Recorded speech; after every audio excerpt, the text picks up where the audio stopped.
Hey guys, welcome back to Contest Prep University. I'm Joe Klemczewski with Adam Atkinson. We're going to talk about things that you should be telling your coach that you may not think are important, specifically in terms of life change that you just don't think is related to your performance. It may be, not in the normal flow of conversation. And Adam, you had mentioned on your list of notes changes of medication. So like, hey, I changed this medication. I didn't think it would have an impact.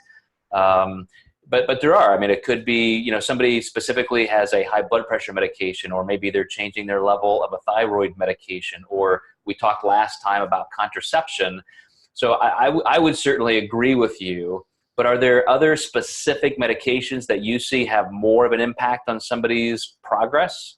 I think for me, I've had a few clients come off of antidepressants, and those have made them extremely hungry during that time.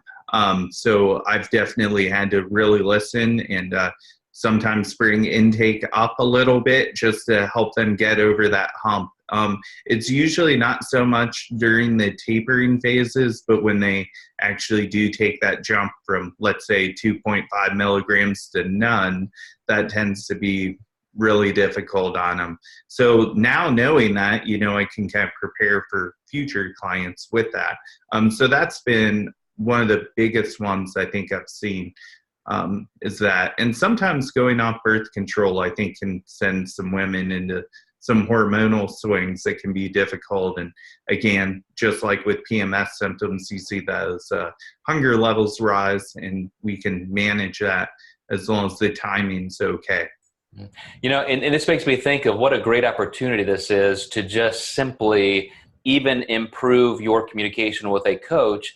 And if you're a coach listening to this, I talk to our Diet Doc program owners all the time and say, look, you're not a physician. You're not supposed to know every medication and the effects. And if somebody starts relying on you as if they think you do, then you're in a very dangerous place. So, it's important for you as a client to discuss these changes. And then hopefully your coach would say, well, let me read a little bit about this, but, I'm not a physician. And so, I know that you're doing this with your primary care doctor. Thanks for letting me know. I'm gonna check and see if there's anything that I need to know about related to your nutrition. But at least having that back and forth is very helpful to hopefully, help sort out some things that could be potential conflicts. Absolutely.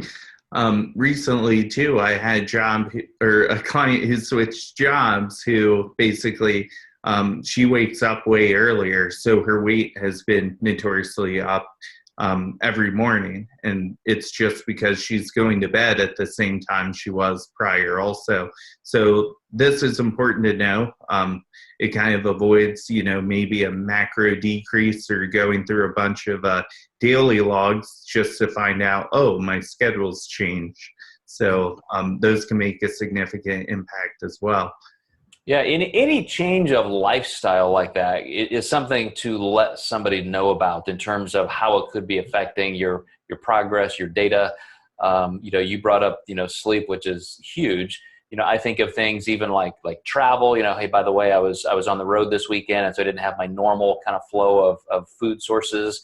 It could be that, we moved this week, and so I probably walked 80,000 steps every day carrying couches and chairs. But, there are just so many things that are, in the routine of life that you may not be discussing with your coach, and they can have impact. And maybe your coach really wants to make a couple changes just to help advise you through those points.